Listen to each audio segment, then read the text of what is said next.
Family idolatry is a plague which runs across society and among all kinds of Christian church circles, the most conservative ones being no exception. Family idolatry even often is an issue at the roots of why people stay among false and compromised churches and do not rather follow the proper worship of the Lord to the best of their knowledge. It is true that many sin in relation to neglecting duties and responsibilities which pertain to their family members. Two obvious examples of this are parents who are derelict in their duties of properly caring for their children, and adults who are neglectful of the well being of their elderly parents. The Bible says in 1 Timothy 5:8, "But if any provide not for his own, and specially for those of his own house, he has denied the faith, and is worse than an infidel." Nevertheless, it's not only possible, but also extremely common for people to regard family interests inappropriately and or to regard family members ahead of the Lord Himself.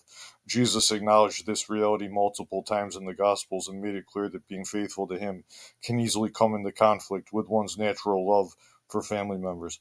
Matthew chapter 10, verses 37 to 39. "He that loveth father or mother more than me is not worthy of me, and he that loveth son or daughter more than me is not worthy of me. And he that takes not his cross and follows after me is not worthy of me. He that findeth his life shall lose it, and he that loseth his life for my sake shall find it." Here are 9 key ways in which people commonly commit family idolatry by choosing family over Jesus. Remember that Jesus is the truth who commands us to walk in truth. These points are especially related to how family idolatry is commonly committed among Christians who boldly claim that they are living under the authority of the Bible. 1. Not cutting off relatives who are actively working to turn one's household or church from the Lord. Deuteronomy chapter 13, verses 6 to 10 say, "If thy brother, the son of thy mother, or thy son, or thy daughter, or the wife of thy bosom, or thy friend, which is as thine own soul, entice thee secretly, saying, Let us go and serve other gods, which thou hast not known, thou nor thy fathers, namely of the gods of the people which are round about you, near unto thee, or far off from thee, from the one end of the earth even unto the other end of the earth. Thou shalt not consent unto him, nor hearken unto him, neither shalt thine eye pity him, neither shalt thou spare, neither shalt thou conceal him, but thou shalt surely kill him. Thine hand shall be first upon him to put him to death, and afterwards the hand of all the people. And thou shalt stone him with stones that he die, because he has sought to thrust thee away from the Lord thy God, which brought thee out of the land of Egypt, from the house of bondage." We obviously do not live in a theocracy like ancient Israel was. Therefore, the government killing people over religious matters should not be something that we seek to have done. Nevertheless, the eternal principle seen in the passage just read is that people who are actively deliberately working to turn people from the Lord ought to be cut off from any place of influence which one has jurisdiction over. 2 John verses 9 to 11. "Whosoever transgresses and abides not in the doctrine of Christ has not God. He that abides in the doctrine of Christ, he hath both the Father and the Son. If there come any unto you and bring not this doctrine, receive him not into your house, neither bid him Godspeed. For he that biddeth him Godspeed is partaker of his evil deeds." This includes not giving one's own family members a platform to teach things which oppose Bible truth. Family members who insist on making family gathering sessions where they teach such things need to be cut off. Offspring still at home who are actively trying to turn others in the home from the Lord need to be kicked out. There are even church leaders who let others, including their own family members, hang around church gatherings and speak with the goal of turning people from true Bible teaching. Family idolatry is often seen when family members actively opposed to the Lord are not cut off from places of influence and regarded as dead by those with the authority to cut them off from their realms of jurisdiction. I don't mean a confused family member who might ask a few questions out of their own curiosity and might share a few unbiblical opinions as a natural part of dialogue when they clearly don't have a conscious agenda to oppose biblical truth and aren't trying to subvert God ordained authority. Definite boundaries should be set as occasion demands so there is no confusion and so no one can feign ignorance to advance a wicked agenda. Sadly, though, family idolatry is often committed through parents enabling family members, often grown adult offspring, to subvert homes, and through church leaders letting their natural relations with evil agendas corrupt their churches. 2. Enabling the bad behavior of offspring in relation to church. Like Israel's high priest Eli let his sons continue to minister under him in spite of their wicked behavior. Some church leaders allow their wicked offspring and the offspring of others in their good graces to be involved in ministry among their congregation in spite of that offspring's wicked behavior. As with Eli, rebuking these wicked offspring is not enough. They need to not only be removed from ministry, they also need to be removed from the congregation altogether, according to the instructions of 1 Corinthians chapter 5.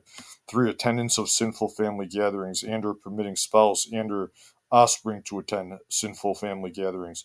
Not only do fathers or other heads of households need to not allow relatives to invade the home to spread ungodliness, they also should not be allowing those in their household to attend gatherings where it is known or highly likely that sin will be prevailing, including family gatherings. Sometimes it is even the wife as much or more than the adolescents and young adults of the home who throw a tantrum over righteous policy being in place and enforced.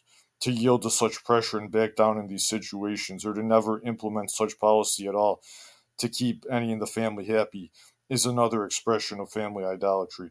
A wife who will not submit to such policies and heartily enforce such policies alongside her husband on the rest of the home is an example of moral uncleanness, which righteously warrants divorce, as prescribed in Deuteronomy chapter 24, verses 1 and 2.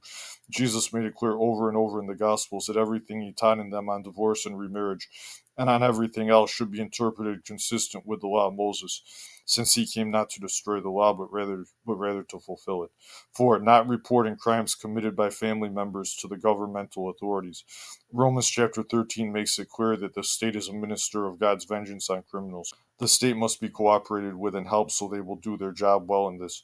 When someone won't report a crime which they know or have probable cause to believe that their relatives have committed to the authorities, this is another expression of family idolatry. Sometimes church leaders will enable such cover-up to happen in crimes related to church by citing 1 Corinthians chapter 6. Yet 1 Corinthians chapter 6 is reproving civil lawsuits among church members being brought to the secular courts instead of brought to the church to be settled by an impartial court there. 1 Corinthians chapter 6 is not teaching that criminal matters should be withheld from the secular authorities. That is cover up of crime, and it is exceedingly wicked. There was a civil war in Israel appointed by God, which caused mass death and damage over one tribe's family idolatry expressed through keeping their own from the due punishment of a crime which was committed. The tribe of Benjamin. The whole matter is recorded in Judges chapters 19 to 21. It is true that sometimes expiration of statutes of limitations and other factors might make reporting a crime to the authorities a pointless endeavor. Nevertheless, it is still wrong to treat a crime as if it never happened.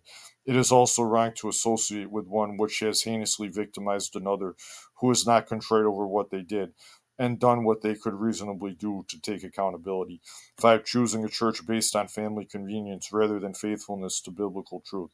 It is not unusual for a father or other head of household to choose the church which their family attends based upon the happiness of their wife and her offspring and or the approval of their own parents or other family members when they know the church is compromised and unfaithful to biblical truth. Perhaps it is thought that the singing is more entertaining for their kids.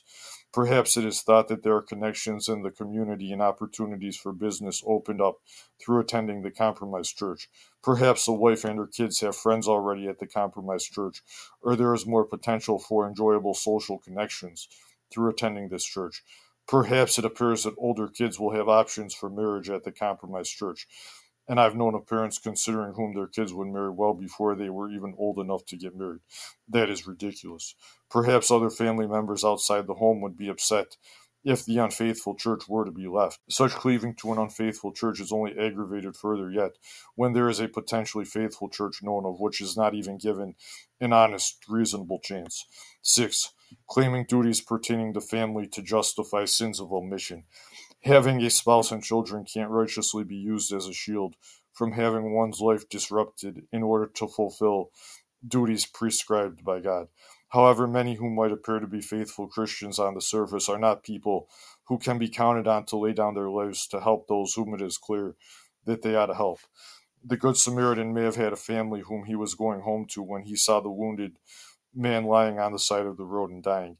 But whether he did or not, doing what was in his power to relieve the man's affliction and get him the help he needed to recover was essential for him, and more important than coming home to any family he might have had when they expected him to come home.